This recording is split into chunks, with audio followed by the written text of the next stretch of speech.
Did you ever have one of those fights? You know where you can't even look at each other? Because this thing inside you just wants to...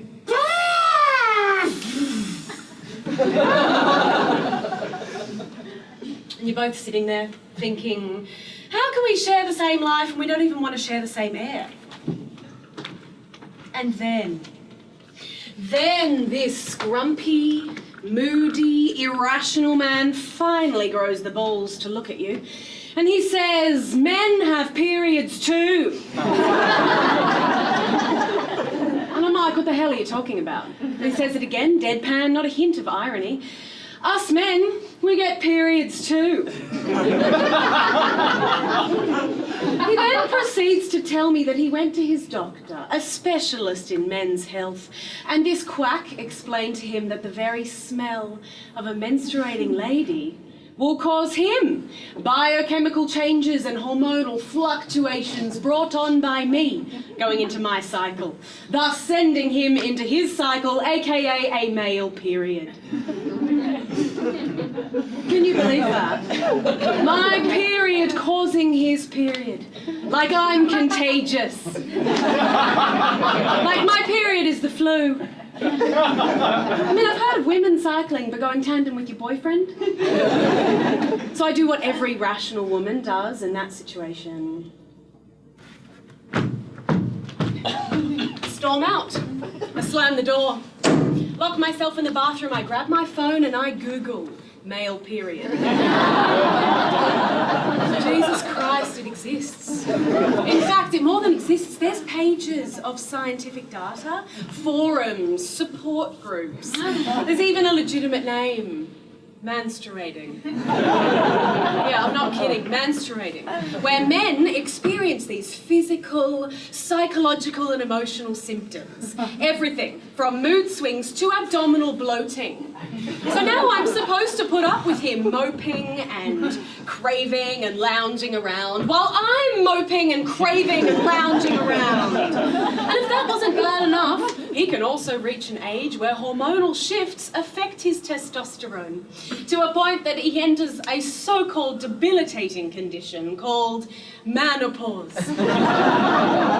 So now I'm faced with a lifetime of night sweats, mood swings, and hot flushes. I mean, what other symptoms can he try and milk? Vaginal dryness?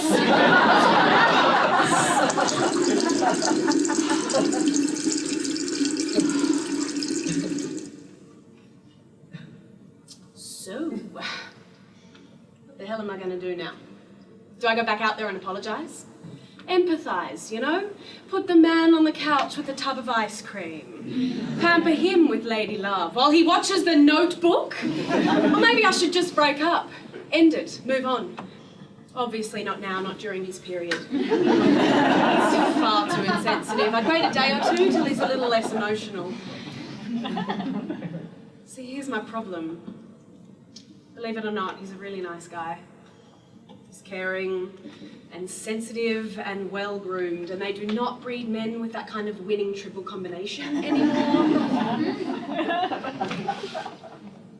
And yeah, sure, we yell and we fight, and there have been times when we've both packed our bags and walked, but we always come back because, I don't know, we fit, I guess. You could say we're like magnets. We push, we pull. We push, we pull. And that's when it came to me. An idea. No, not just an idea. A thunderbolt from God above. This brilliant plan, something so simple and cunning and beautiful that it would dry his crimson tide and turn the taps off his leak weak forever. This plan needed two things: timing, and most of all, humility. So I swallowed my pride, and I gave the man love and comfort and I rode his hormonal roller coaster through his estrogen fun part. It was about a week later, when he was coming out of his cycle, that he started to get a little frisky, giving me his sexy man eyes, stroking the back of my neck like I was a lost kitten, telling me how beautiful I was. Real quick he figured out I wasn't in the mood. Must have been his female intuition. But you know what I did? I apologised. Yeah. I looked the man square on and told him I was suffering from a condition called erectile dysfunction. But my nipples just wouldn't harden and stand. How he laughed. I said, Google it. Suddenly he grabs me by the wrist, leads me like a caveman, throws me against the wall, bites me like some werewolf on Twilight, and then boom! No sooner had he entered me than I screamed, and when I say scream, my God, I woke people 3 suburbs away. For 15 long seconds, I shook walls and deafened puppy dogs. And then I broke down. Minutes must have passed before I heard this whimpering little voice say, "What's wrong, babe?" It took all my inner strength, but somehow I mustered the courage to look at him. And with tears welled in my eyes and my lip quivering, I said that I was embarrassed. So embarrassed for my premature ejaculation.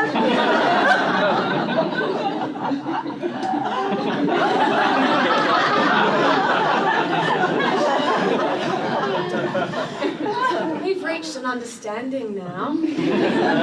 He controls his hormones and I control my hormones. I wouldn't say things are perfect, but we certainly fight a lot less. You could say we're doing a lot less pushing and a lot more pulling. We have to think of more than just the 2 of us now. But then one day he looks at me with this unease in his eyes and he says, "Honey, I think I'm suffering from morning sickness."